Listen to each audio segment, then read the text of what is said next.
Seo Lee-jae never forgot the man who once saved her when her life was falling apart.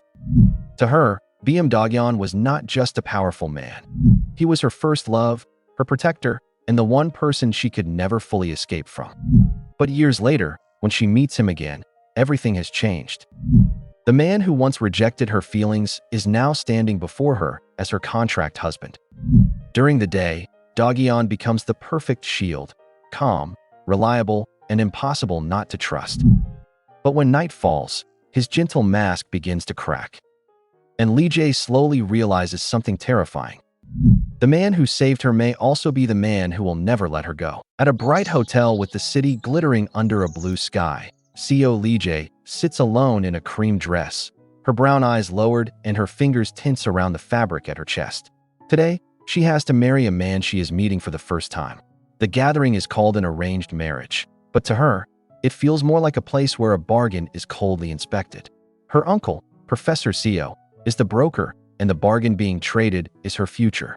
Her name is Seo Lee-jae, and the demand hanging over her head is merciless. Get married right now. Lee-jae clenches her fists until her knuckles ache, silently resenting Professor Seo for cornering her like this. When someone calls her name, she snaps back with wide, startled eyes and answers that she is listening. The suitor introduces himself as Go Hong-jun, grinning too widely as he says she is as beautiful as he heard. He leans over her with a flushed smile and mentions Professor Seo, then asks whether she turned 20 this year. Lee-jae answers softly that she did, and when she asks his age, he laughs that he was born in 1966, the year of the horse. To him, an age difference means nothing once a married couple lives together. Hong Jae-yoon's smile grows more unsettling as he asks what is truly important between a married couple. His ringed hand drifts toward Lee-jae's cup, then toward her fingers, and her shoulders stiffen as she realizes exactly where his mind is going. He says sharing an intimate connection is very important, then keeps rambling about being born in the year of the horse and being full of vigor in private. At some point, Lee-jae can no longer hear his voice. Her eyes tremble, her face burns, and her thoughts drift to the exact opposite of this moment. She remembers her own childish behavior from last night. In the dim backseat of a car, Lee-jae sits behind Beom Dogeon with her cheeks burning and her whole body trembling from courage she barely understands. She calls him director and asks if he can let her stay over tonight, clutching his hand like it is the only thing keeping her steady. Dogeon turns with a shadow over his sharp face and asks, "Honey, do you know what you are saying?" Lee-jae insists that she does. She says she is not as young as he thinks, then forces out the real question. Does he want to spend the night with her? The air goes still, and before she can breathe, he moves. Dogeon traps Lee-jae beneath his gaze and warns that he gave her a chance to run from a formidable man like him. Now, he says, she cannot back out. Lee-jae's lips part with a shaken breath, and when he asks whether she is still so naive, the word lands harder than his stare. She tries to slow him down, but he only tells her to come back when she has grown up. Then the heat disappears. Wrapped in his dark jacket, Lee-jae sits small and embarrassed on the seat while Dogeon turns away, saying this does not appeal to him. His rejection saves her and wounds her at the same time. Back in the hotel room, Lee-jae tries to steady herself by remembering the reason she came. She told herself to be a pure woman who will truly love her inner self, not her appearance. And Professor Seo recommended that she meet Mr. Go for that exact reason. Hong Jae-yoon calls her name again, snapping her out of the memory, and she answers with a nervous smile. He notices her silence and asks if she is a woman of few words or if there is something about him she dislikes. Lee-jae quickly says no, she is just nervous. Hong Jae-yoon laughs and claims he can easily relieve those nerves. Hong Jae-yoon says Lee-jae is more proactive than he thought, and when she asks what he means, he grins like he has already decided the ending. He says she must want the two of them to unwind intimately, then hurries around the table while she freezes in her chair. He claims he knows it is hard for her to bring it up first, so he will take the lead. He even says he booked a room with a very nice night view, though he dislikes that the hotel was built by a dangerous hotel owner.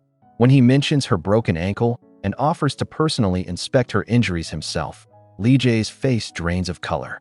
Before Hong Jae-yoon can reach her, a tall man in a white shirt and loosened tie steps into the room like a storm.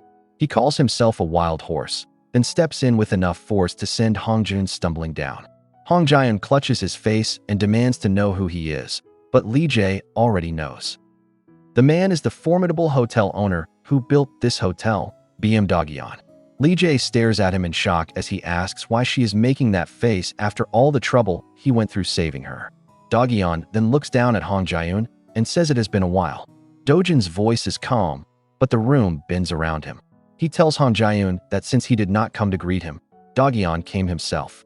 Hong Jae-eun shakes on the floor while Lee-jae clutches Dogeon's jacket, whispering for Director Beom. In a panic, Hong Jae-eun insists it is a misunderstanding and says he and Lee-jae are supposed to get married next month. Dogeon looks at Lee-jae and tells her to explain. Her eyes lift, but before she can answer, Hong Jae-eun's fear turns into rage. He snarls at her expression, calls her a flawed bargain, and shouts that he secured her hand with the money he gave Professor Seo. Hong Jae-eun barely finishes before Dogeon drops him again. The impact echoes through the room, and Hong Jae-eun collapses to the floor with a breathless gasp, while Lee-jae stands frozen beside the man she thought she would never meet again. Dogeon only clicks his tongue, adjusts his tie, and steps past the chaos with terrifying ease. Then, with his dark eyes fixed on Lee-jae, he gives the answer that turns everything upside down. He says they should do it. Lee-jae's breath catches as he leans close, the same man from her past suddenly standing in front of her again. He asks her to marry him instead. Inside Professor Seo's bright living room, the air is too polished for the panic spreading across the table.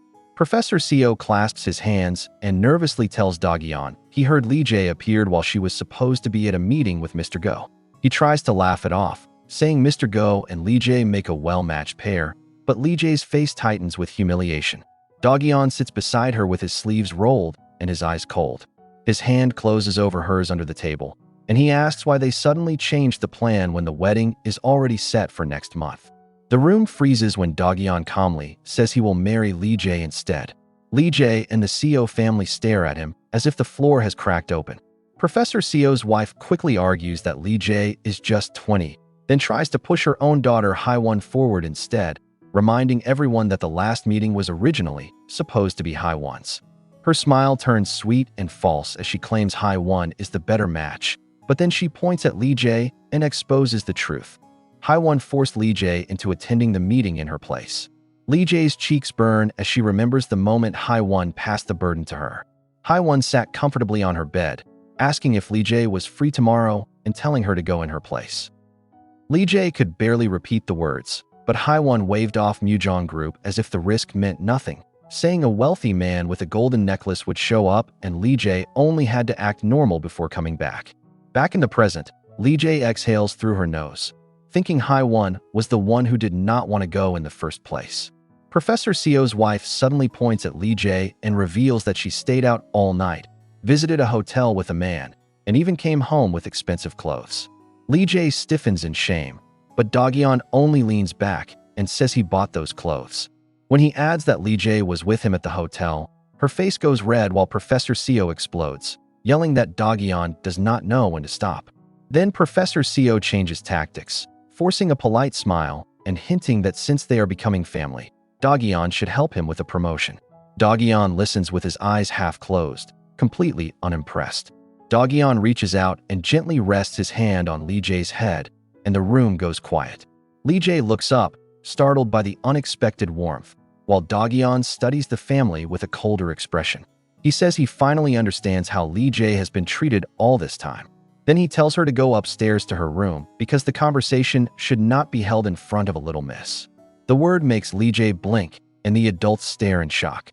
Professor Seo's wife stammers over the nickname, while Dogeon tells Lee-jae he will take care of things before he leaves, then orders her to go quickly. Once Lee-jae is gone, Dogeon's voice loses all softness.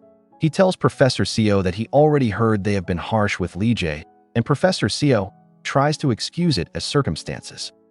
Dogeon shuts him down.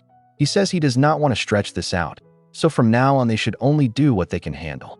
Professor Seo knows exactly what happens when someone crosses Mujong, and Dogeon makes sure he remembers it.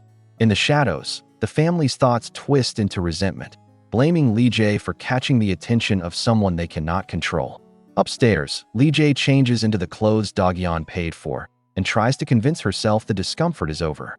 The outfit is expensive, and she is relieved it is safe with her instead of being taken again by the Seo family.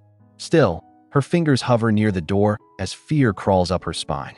She wonders if they are talking about her downstairs, if they are blaming her again, and if she is causing more trouble just by standing there.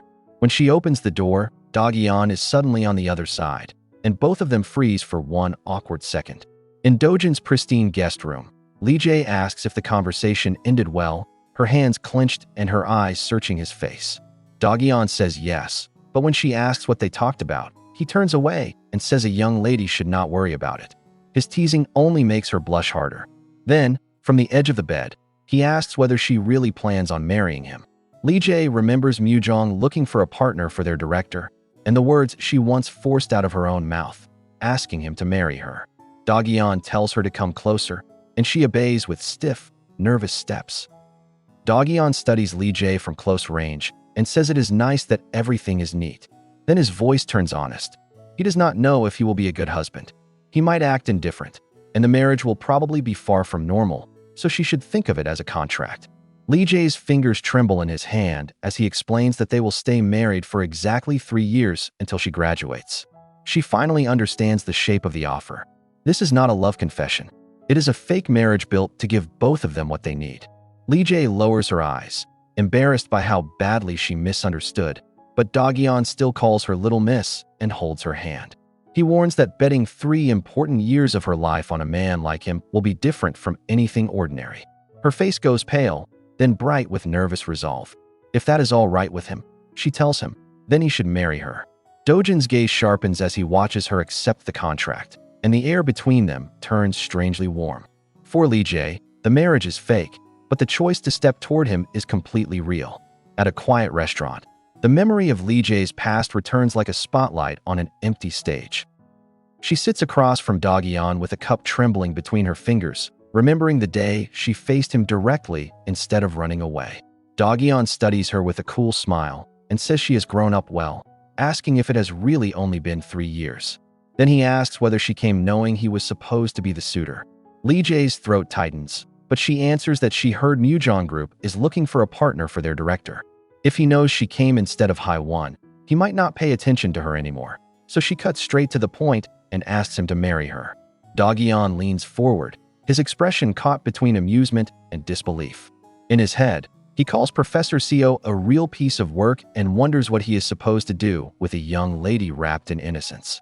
Lee-jae flinches under his stare, but Dogeon does not let her retreat. He asks if she knows what a married couple does. When she rises too quickly, her heel catches against his shoe and her body jerks forward. Dogeon continues in a low voice, explaining that married couples spend their days and nights together, opening their eyes together, eating together, and staying close through everything. Then he asks if she can stay by his side day and night. Lee-jae plants her feet and forces her voice out, saying she can. Her cheeks burn and her hand presses to her chest, but she promises to do her best as a married woman. Dogeon goes silent in the empty restaurant, then rubs his forehead as if the whole situation is too much.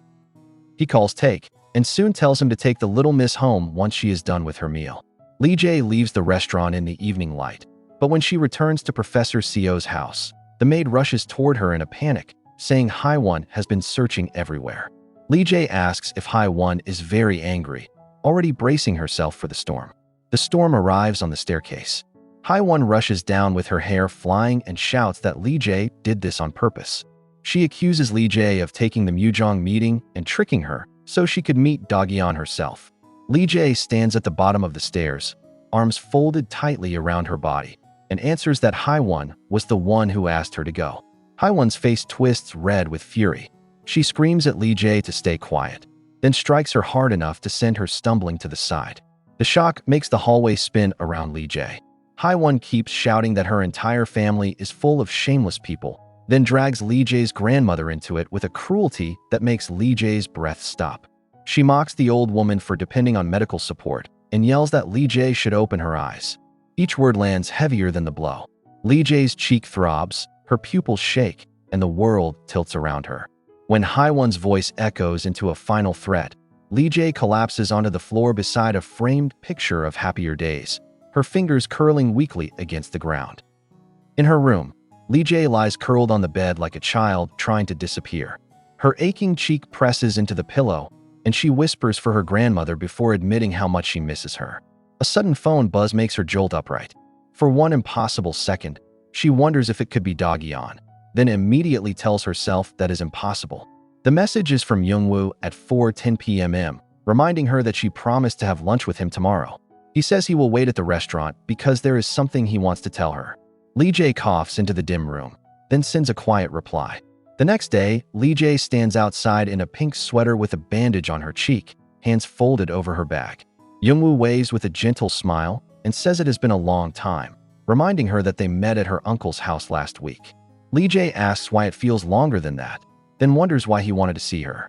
Youngwoo suggests they talk over a meal and says he will buy her a nice lunch, but the moment he turns, he notices Professor Seo and his men nearby. Youngwoo apologizes in surprise, while Professor Seo stares back and asks what he is doing here. Professor Seo's men crowd the entrance, and Lee-jae shrinks behind Jungwoo's shoulder. Youngwoo says he promised to have lunch with her, but Professor Seo asks what he is doing with her when Lee-jae is supposed to be eating with Director Beom today. When one of the men asks who the lady with him is, Professor Seo introduces her as his niece and says she and Youngwoo grew up like siblings. Lee-jae greets them with a stiff little hello, her fingers touching the bandage on her cheek. The men's eyes soften at her beauty, but Dogeon stands nearby in a black suit, arms crossed, an expression unreadable, hearing every word. Inside the building, Professor Seo boasts that he took responsibility for Lee-jae after her father passed away, and Dogeon's jaw tightens at the performance. Youngwoo notices Lee-jae's distress and asks what is wrong, but she smiles weakly and excuses herself to the restroom. At the sink, she splashes water over her hands and tries to calm her breathing. Then a message from Arium appears on her phone. The role Lee-jae planned to take in the next competition went to Hye-won through her father's connections. Arium fumes that Hye-won has no talent, but is acting high and mighty because Lee-jae is away. Lee-jae stares at the screen, remembering the stage she has not touched in so long. Lee-jae walks through the hallway feeling hollow beside the memory of who she used to be. Dogeon's voice stops her with a single word, "Little miss." He asks why she is so careless and what happened to her face, reaching toward her cheek before she pushes his hand away and says not to worry. The answer only makes his brow tighten, and before he can press harder, Lee-jae sways. Her face drains of color, her lashes flutter, and her body folds forward. Dogeon catches her against his chest, concern breaking through his calm as she loses strength in his arms. In Dogeon's bright room, Lee-jae wakes from the collapse with her cheeks still flushed and her body weak under the blanket. Her phone vibrates on the bedside table, but the sound feels distant until she notices the 4-line taped to her hand. She jolts upright, wide-eyed, and stares at the needle in confusion. Dogeon sits nearby in a white shirt, calm but watchful, and asks if she slept well. Lee-jae clutches her bandaged hand to her chest, blushing as she realizes she has collapsed in front of him and somehow ended up in his bed. Dogeon turns toward her and asks what is going on. When Lee-jae tries to sit straighter, he pulls the blanket back over her and tells her to lie down some more. Her hair spreads across the pillow and her eyes stay huge with embarrassment. He says she should eat something later, then adds that the doctor said she is malnourished. Lee-jae's stomach twists in shame as she wonders if there are people nowadays who cannot get proper meals. Before she can explain, Kyeongjin rolls in a tray full of food and cheerfully announces that everything is ready. Kyeongjin says recovering people should eat meat, proudly remembering how beef helped him recover after one of Mr. Kim's men gave him a hard time last week. Dogeon's expression goes flat. Without changing his tone, he tells Kyeongjin to get food normal patients eat, and Kyeongjin bolts out of the room in a panic. 10 minutes later, Dogeon brings Lee-jae a bowl of warm porridge and tells her to stay until the 4-drip is finished, then eat slowly. Lee-jae thanks him, still blushing, but her fingers drift to her mouth. Her lips feel slightly swollen, and she timidly asks if she bruised herself when she collapsed. Dogeon looks at her mouth and says maybe she bit herself in her sleep. Lee-jae freezes, then panics as the thought lands. Did she sleep in his bed? Dogeon answers like it is obvious. It is his room, so he rested there. Lee-jae's face turns bright red, but he only tells her to eat first. She obeys, lifting the spoon with both hands, and the warm taste immediately softens her expression. Dogeon watches her quietly, then reminds her to eat slowly because nobody is going to take it away from her. His gaze drops to how small she looks on the bed, and he asks whether she thinks she can marry him like this. Lee-jae asks why, and Dogeon says he is worried she is too fragile to even stay awake. Her whole face bursts red, and she stares at him in disbelief. He explains that she should gain some strength and promises to buy her candy if she finishes her meal. When she asks why candy, he switches to ice cream, then strawberry cream cake, making Lee-jae blink in confusion at the sudden list of sweets. Dogeon finally says sweet foods suit her, do they not? Lee-jae clutches her hands together, flustered at once, realizing he still remembers how much she likes sweets while also treating her like a child. The room settles into a strangely warm calm as Kyongjin presses Lee-jae's bandage and gives careful recovery instructions. Lee-jae thanks him, then Dogeon mentions he called his attending physician and the travel fee is high, and the medical bill too. Lee-jae immediately apologizes, her shoulders curling inward because she has no money right now. Dogeon smiles and says she is an adult now, but still has no money. When she turns away in embarrassment, he tells her to forget the money. Next time, he says he will claim what he wants. Lee-jae asks what that means, and Dogeon only answers that he wonders. Lee-jae gathers her courage and asks whether Dogeon wants to spend the night with her. The question hangs between them like a spark in a dark room. Dogeon's eyes sharpen as he asks why, and whether other dangerous men expect that from her. Lee-jae folds her arms over herself, stammering, then admits she could tell by the strange expressions on Professor Seo's men last time.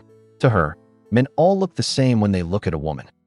Dogeon's expression turns unreadable. He asks whether she thinks he has never had such thoughts, then suddenly leans closer, holding her beneath his shadow as her breath catches. Dogeon leans in and asks what she imagined when she saw how grown up he had become. Lee-jae's eyes widen, her hands flying up as she says no. For a moment the room feels dangerously still, his face near hers and his hand around her wrist. Then he exhales and says he is kidding, gently patting her head while she burns with embarrassment. Dogeon sits back and tells her she does not know how unpredictable the world can be. Last time, she asked him to marry her. Now, she asks if they will share the night. He warns her to be careful around men and not casually ask whether he wants to spend the night with her or not. Dogeon gestures toward the door and says Take will take her home. Lee-jae sits on the bed with her hands folded, gives him a small, awkward smile, and answers that she understands. In the hallway, Take says he will take her home, and she thanks him politely. Dogeon watches from the doorway as the elevator closes, then murmurs a quiet goodbye to his little miss. Outside, Lee-jae walks beside Take while checking her phone. Youngwoo has sent messages asking where she is and whether she is all right, then another worried text early Wednesday morning. Lee-jae replies that she was feeling unwell, thanks him for worrying, and says she will call later.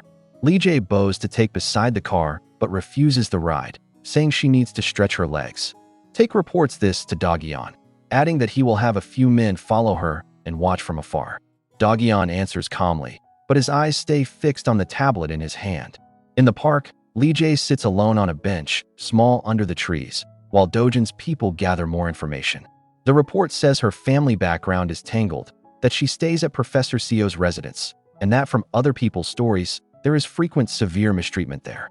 Dogeon's cigarette pauses at his lips as one phrase hits him hardest, severe mistreatment. By the wide window of his office, Dogeon stares down at the report and repeats the words.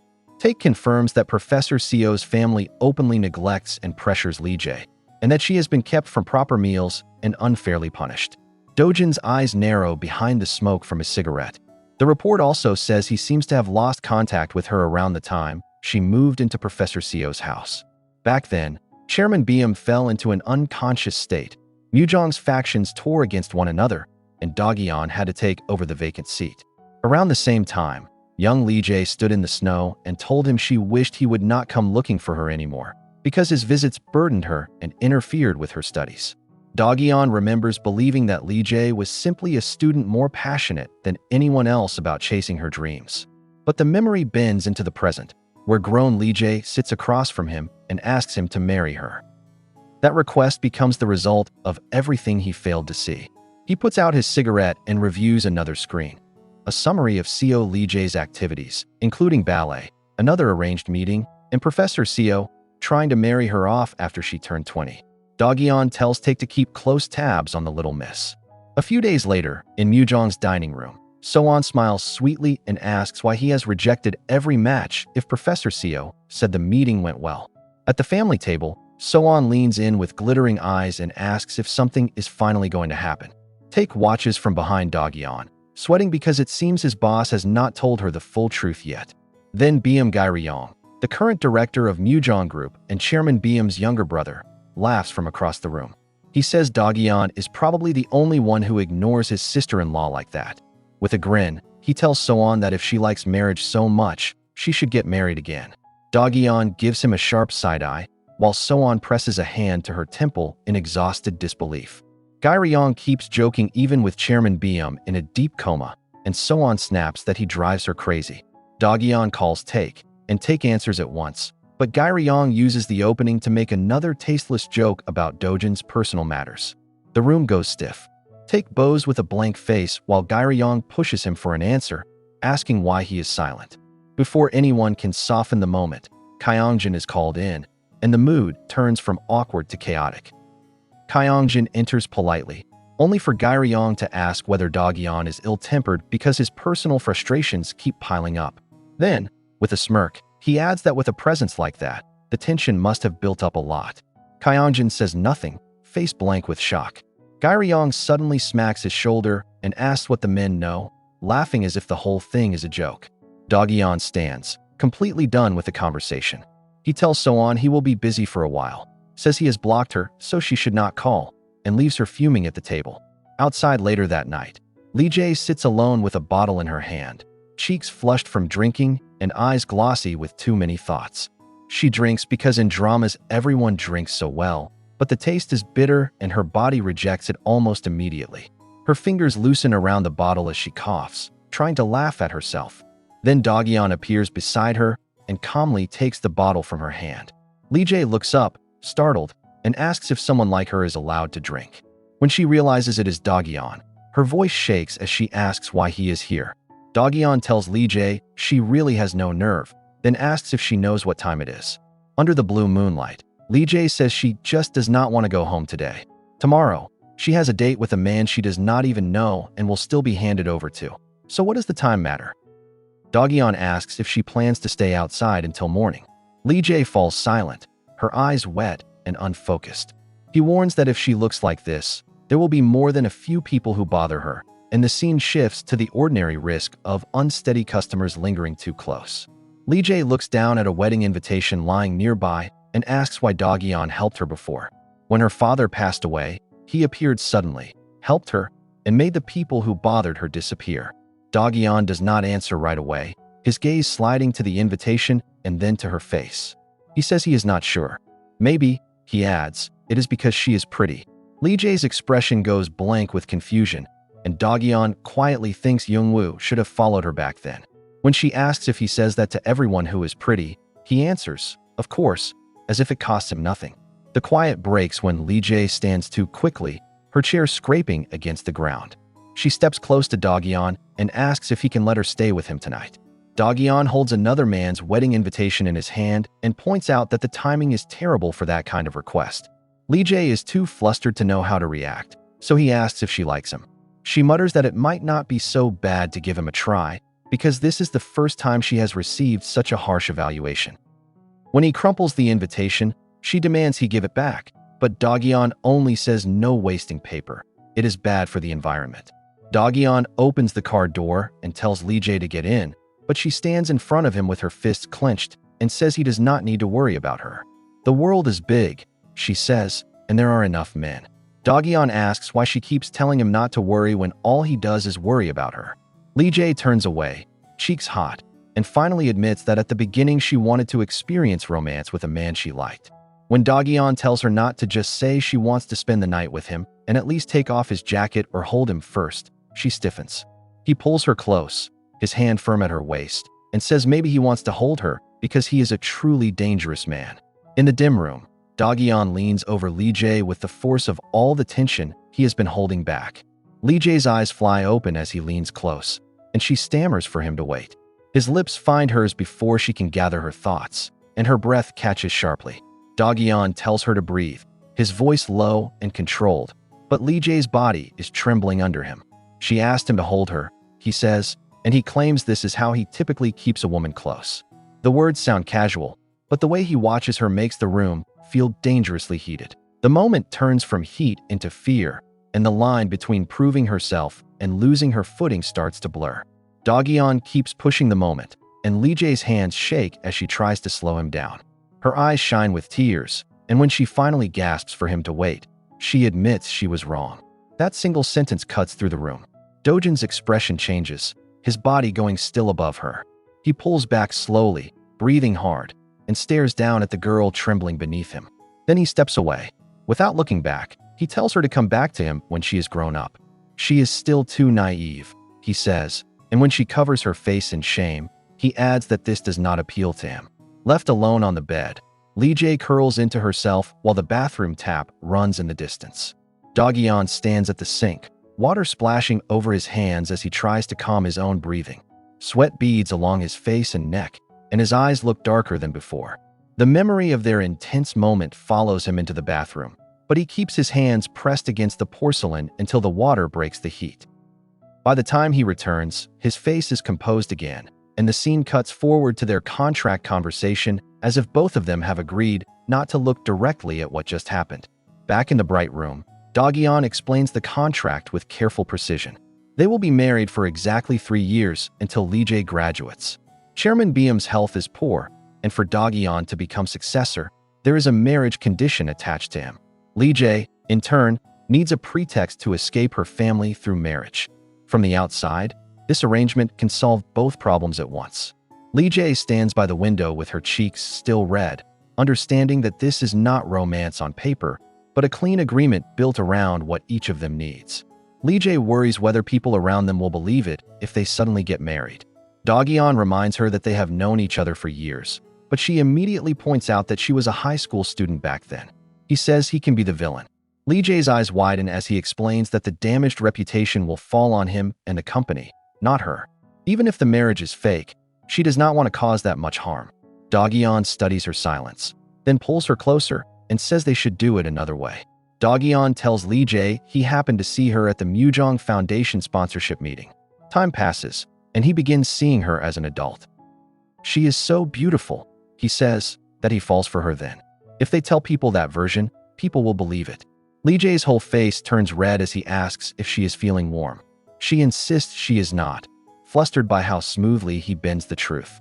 When she asks when they should get married, Dogeon answers that they should do it as soon as possible. Then, with a cup in hand and no hesitation at all, he announces to his family that he is getting married.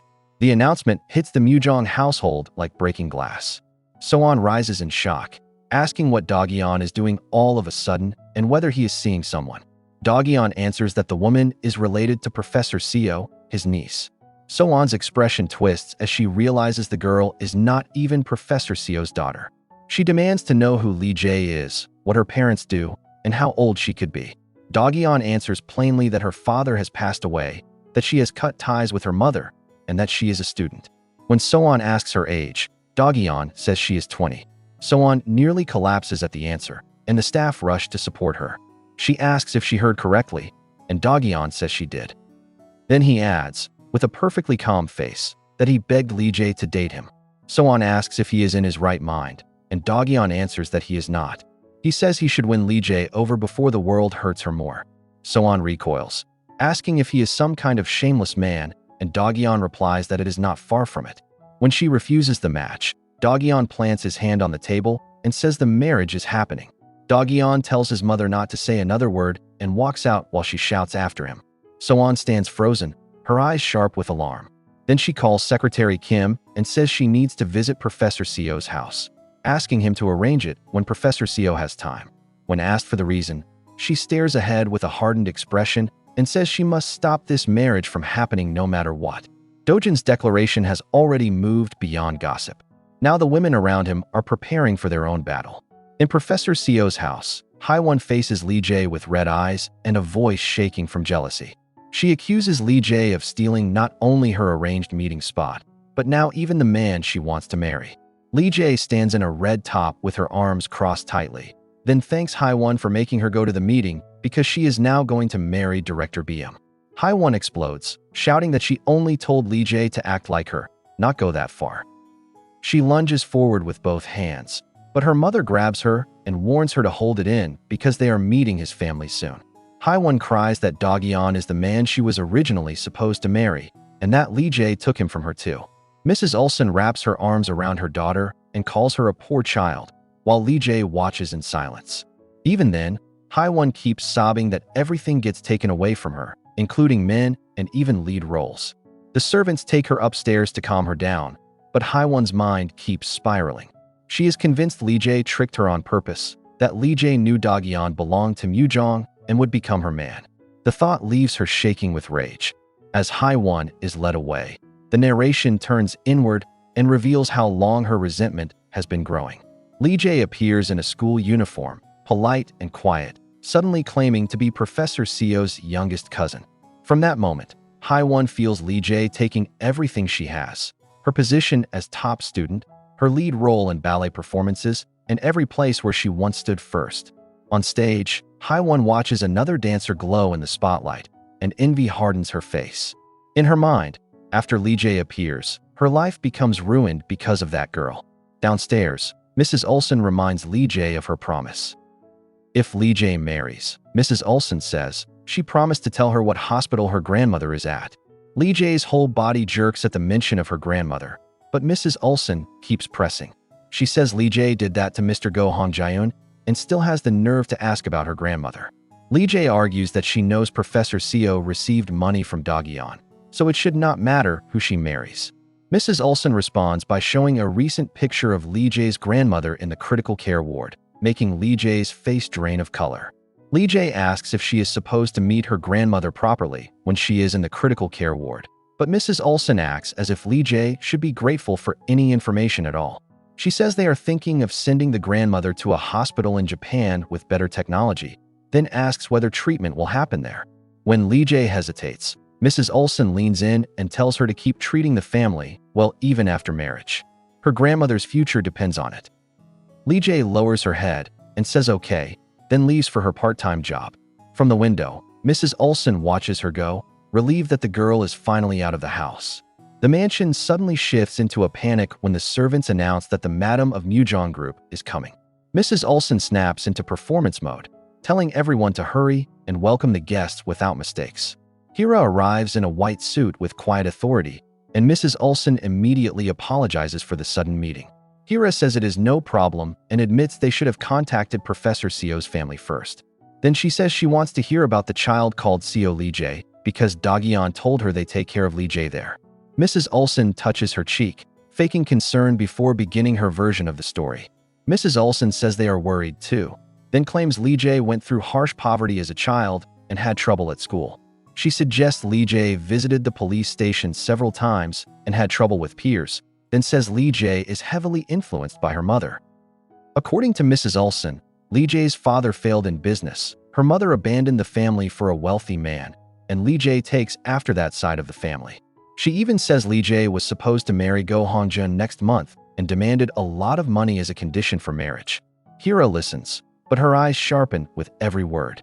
Hira thanks Mrs. Ulson for being honest and sets her coffee down without touching it again. When Mrs. Ulson offers more information, Hira declines and stands to leave, while Mrs. Ulson and the servants anxiously invite her to contact them again. Later that afternoon, Dogeon receives the report. The madam visited Professor Seo's house and spoke with Professor Seo's wife for about an hour. When he asks about Lee-jae, Taek says she is at her part-time job because she claimed it would be her last day anyway. Dogeon rubs his forehead, tells Taek to leave, and sits alone with Lee-jae's documents.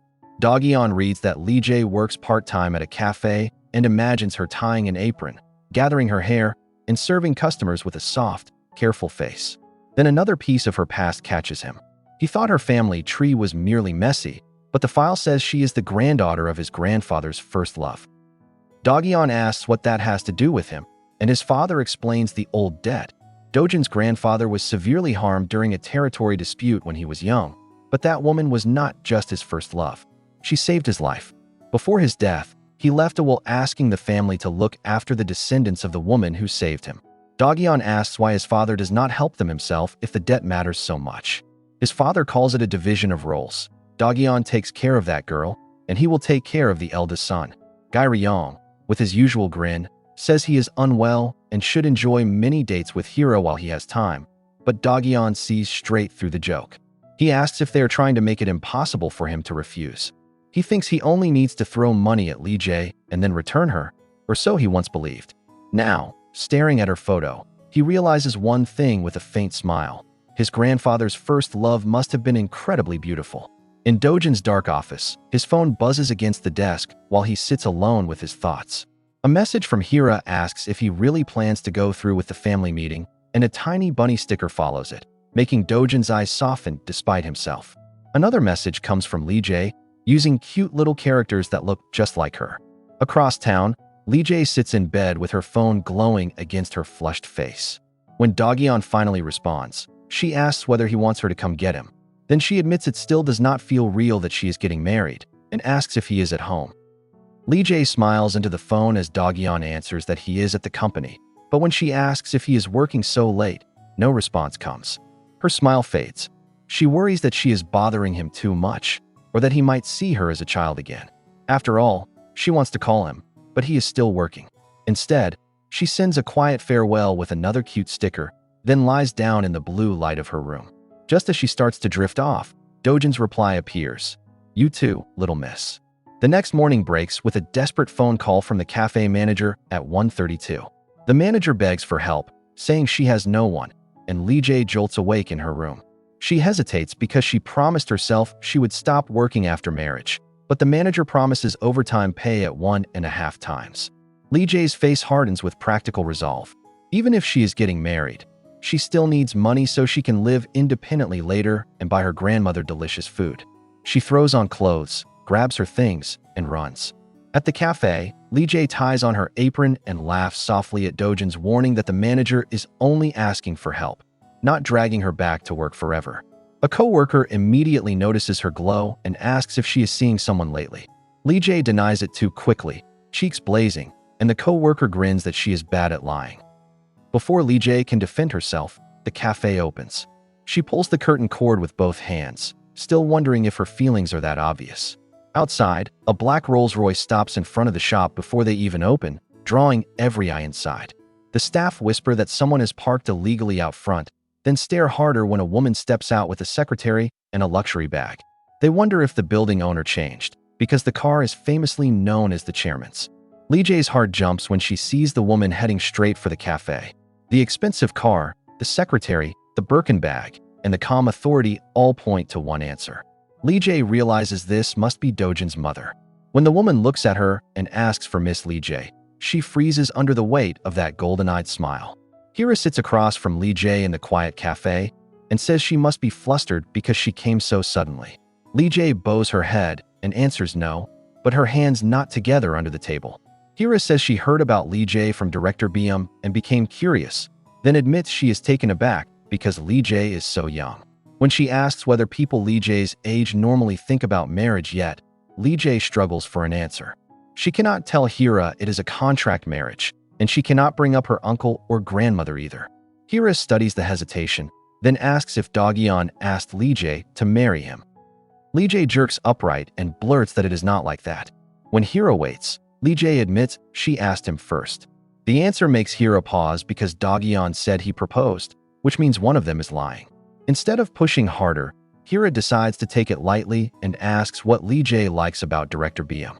Lee-jae stares down at the table, a blush rising across her cheeks. After a long, shy pause, she says he is a kind person. The answer is so bright and sincere that Hira actually freezes, unable to match it with the ruthless son she knows. Hira has always thought of Dogeon as heartless, so hearing Lee-jae call him kind throws her off balance. She gathers herself, picks up her bag, and says that since Dogeon is Mujong Group's successor, Lee-jae must understand the weight beside him. Then she asks whether Lee-jae thinks she can be a wife worthy of him. Lee-jae lowers her eyes, aware that she falls short next to a man like Dogeon. She admits she may not be able to become a worthy wife of Mujong Group's successor right now, but when Hira asks if that is so, Lee-jae's expression steadies. Lee-jae lifts her head and says that whatever hardship comes, she will stay by Beom Dogeon's side. Hira's eyes widen at the answer. Lee-jae remembers her grandmother telling her to date someone who will stand by her side when others point fingers at her. Because of that memory, Lee-jae believes she can become that kind of person for Dogeon too. She admits it is a small role and does not know if she will be any help, but she wants to help the director in whatever way she can. Her voice trembles, yet her gaze does not run away. For once, Hira is speechless. Lee-jae's answer is not what she expects from the rumors Professor Seo's wife fed her, and it is not the greedy answer she prepared herself to hear. Based on those stories, she never imagined Lee-jae would speak with this much sincerity. Tears suddenly spill from Hira's eyes, startling both women. Lee-jae panics and says it is nothing, wiping her own eyes as if she is the one who caused trouble, but Hira can only stare at her. Then a cold voice cuts through the cafe, asking what is going on here. Lee-jae and Hira turn in shock as Dogeon appears at the entrance and says one word, "Mother," and that's where we'll leave them, for now. If this one hit you right, you already know the move. Tap subscribe. The next Obsession drops twice a week, and trust me, you don't want to miss it. I pulled 2 more recaps just for you. They're on your screen right now. Pick your poison. This was Manhwa Dragon. Stay obsessed. I'll see you in the next one.